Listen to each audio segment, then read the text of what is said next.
So when they come to church, they have their makeup right, they have their suits on, they have everything right, which shows that all is on point.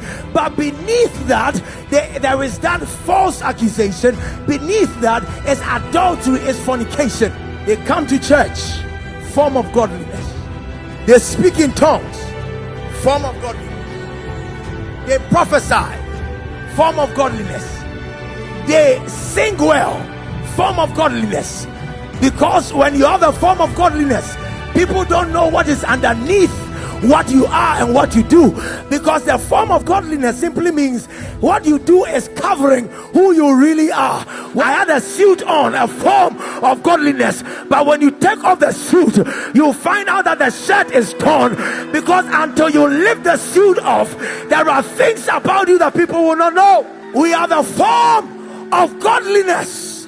So people see you and you are singing, it's just a form, because the suit is on it. I have been preaching for the past 40 minutes. You didn't see this. It tells you that form doesn't matter how long you have been in church. You can be in church for 40 years and still do things that God doesn't want you to do. You can be a church boy born in church, a church girl born in church, but your lifestyle and your attitude, your character, a form of godliness. And yet beneath that form you find gossip, a form of godliness. You don't know what it cost him for you to be called born again. That is why you live your life any way you want it. So people look at you going to church, and when I put my suit on, there is no way you see all these things, because it's covering it. But there is a God who sees beyond the suit.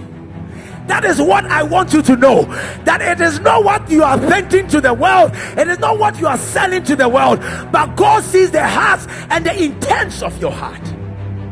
He said they have a form of godliness, but they deny the power thereof. I love what Paul said to Timotheus. He said, Timothy, if you meet anybody like that, turn away from them. From such, stay away. An accuser, a blasphemer, a covetous soul, somebody who is boastful, proud, stay away. Because bad company will corrupt good morals.